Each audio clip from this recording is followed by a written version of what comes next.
The ultimate pitching achievement comes with no warning. For a while, even as a perfect game unfolds, nobody suspects a thing. On October 8, 1956, the fifth game of the World Series was halfway over before the visiting team at Yankee Stadium realized that Don Larsen, of all people, had a chance. It was probably the end of the fifth inning that somebody on the bench said, "Do you know we haven't had a base runner yet," said Carl Erskine, a Brooklyn Dodgers pitcher, over the phone this summer. And everybody kind of woke up and said, "No, really?" So everybody started watching close, but we didn't expect Larsen to beat us, and we never went into the game thinking, "This is the greatest pitcher that ever put on the uniform." Larsen, who died on Wednesday at age 90, was hardly the greatest pitcher ever. He played for 7 teams in 14 seasons, with 81 victories and 91 defeats. A year after his perfect game, he lost Game 7 of the World Series to the Milwaukee Braves. Yet all these years later, Larsen's 2-0 masterpiece for the Yankees in 1956 remains a singular phenomenon in baseball history.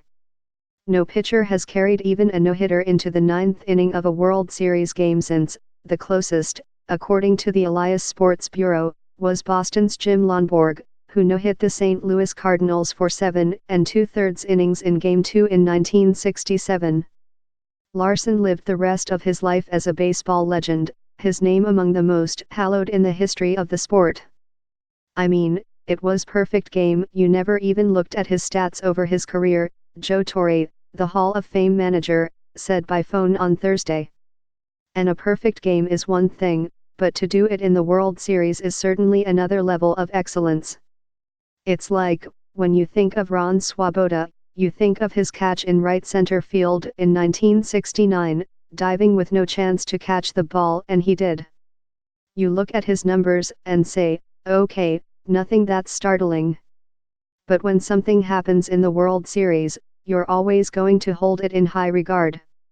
Torre was in the stands for Larsen's perfect game. He was 16 years old and had hoped to be watching his brother Frank, a rookie with the Braves, who had been beaten out by the Dodgers for the pennant. On the morning of the game, Torre showed his ticket to the principal at St. Francis Preparatory School in Brooklyn and got the rest of the day off. He does not remember who went with him that day, but he knows he sat in the upper deck between third base and the left field foul pole. "I remember that part because you remember your perspective of watching the game," Torre said. "Mickey Mantle was sort of running in my direction when he caught the ball off Gil Hodges' bat. Mantle's catch was one of 2 close calls in the 5th inning, the other was a deep drive to right field by Sandy Amoros that hooked foul. The pinch hitter Dale Mitchell batted last, and Torre recalled the plate umpire, Babe Pinelli, punching the air with his right fist for the final out. Larsen trotted casually off the mound until his catcher, Yogi Berra, vaulted into his arms.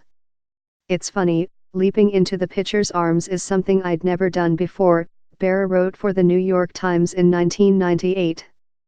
"Once I jumped on Bob Kuzawa after he saved the 1952 World Series for us, but he had his back turned."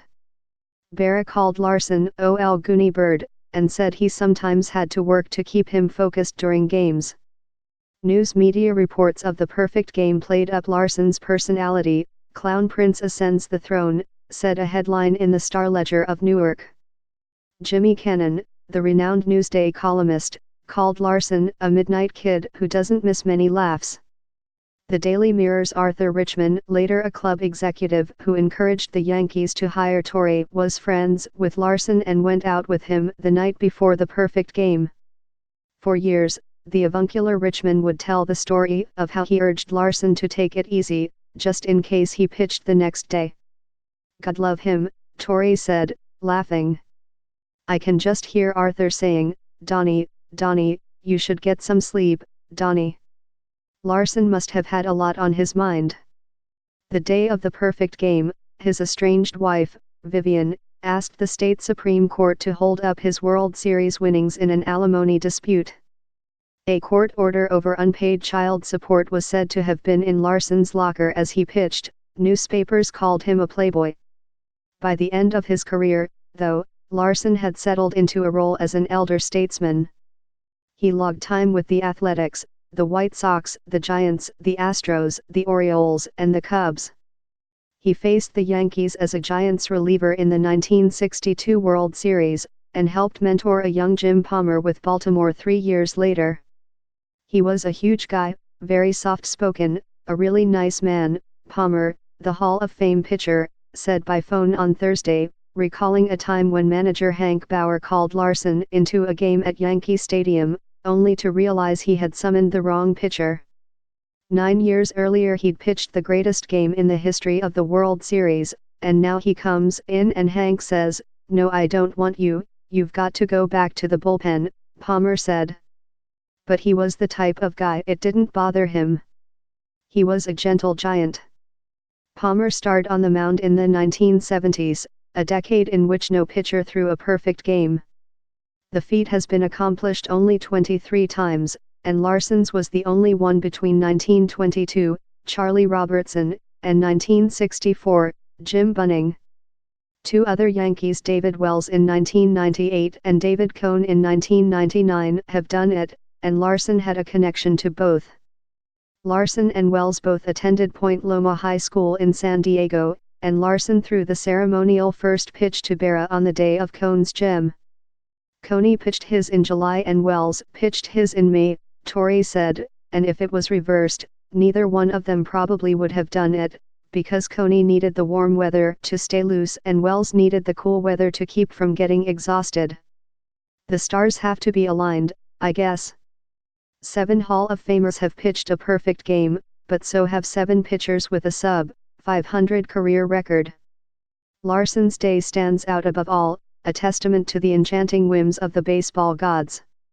If somebody's a baseball fan, you can explain to your child that on one autumn afternoon in Yankee Stadium, in under 2.5 hours, Don Larsen, who would be 10 games under .500, would pitch the most memorable game in the history of the World Series, Palmer said. That's what baseball's all about.